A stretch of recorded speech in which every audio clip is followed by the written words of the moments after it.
Good afternoon S किचेनर बंधुरा S किचेने सबाइके स्वागत। आज आमी बानाबो झाल फुरुली।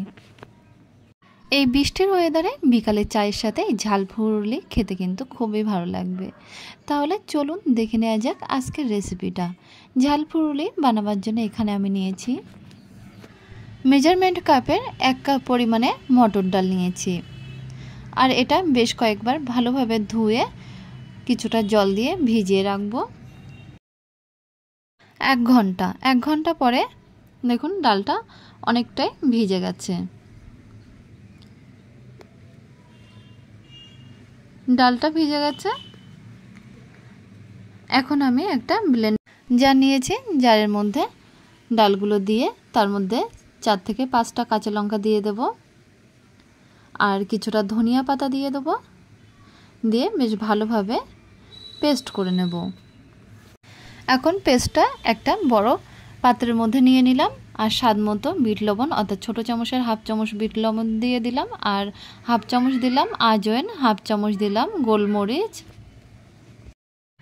এগুলো দিয়ে বেশ ভালোভাবে হাত দিয়ে ফেটিয়ে নেব।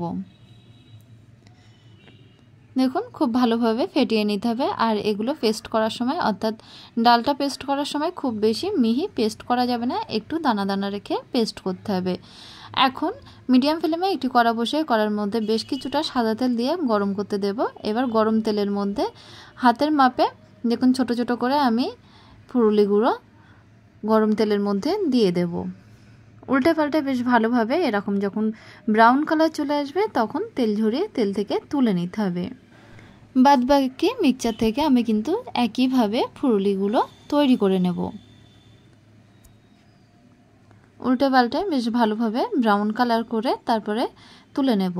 এইভাবে সমস্ত ফুরুলিগুলো আমি কিন্তু বানিয়ে নিলাম। খুব সহজে এই ফুরুলিগুলো কিন্তু বাড়িতে বানানো যায় আর দেখলেন তো খুব কম মশলা দিয়েই কিন্তু বানানো যায়।